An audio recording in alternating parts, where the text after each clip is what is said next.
Fungsi, peranan, dan kriteria pemilihan sumber belajar.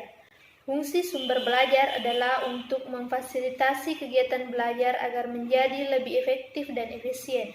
Fungsi sumber belajar PAI. Sumber belajar PAI adalah untuk mengembangkan keimanan dan ketakwaan kepada Allah serta akhlak mulia, penanaman nilai ajaran sebagai pedoman, mencapai kebahagiaan hidup di dunia dan akhirat. Penyesuaian mental peserta didik terhadap lingkungan fisik dan sosial melalui pendidikan Islam. Peranan sumber belajar dan peranan sumber belajar PAI. Peranan sumber belajar diantaranya adalah menjembatani anak atau siswa dalam memperoleh pengetahuan belajar, mentransmisi rangsangan atau informasi kepada anak atau siswa. 1. Peranan sumber belajar dalam pembelajaran individual. Pola komunikasi dalam belajar individual sangat dipengaruhi oleh peranan sumber belajar yang dimanfaatkan dalam proses belajar.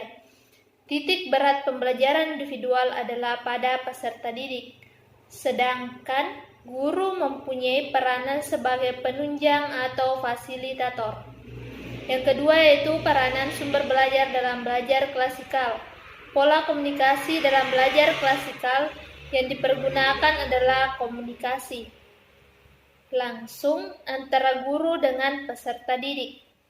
Yang ketiga yaitu peranan sumber belajar dalam kelompok atau pola komunikasi belajar kelompok.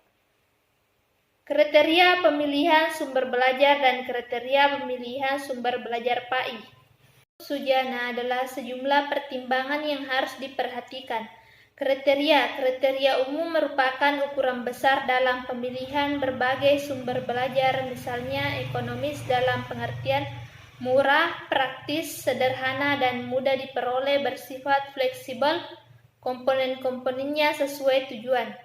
Kriteria berdasarkan tujuan antara lain sumber belajar untuk motivasi, sumber belajar untuk tujuan pengajaran, sumber belajar untuk penelitian, sumber belajar untuk memecahkan masalah, sumber belajar untuk prestasi. Yang pertama yaitu analisis karakteristik siswa, adanya tujuan dan isi instruksional. 3. Adanya interaksi pengorganisasian pembelajaran. Yang keempat, adanya strategi penyampaian. Yang kelima, adanya strategi pengelolaan pembelajaran. 6. Adanya pengembangan prosedur.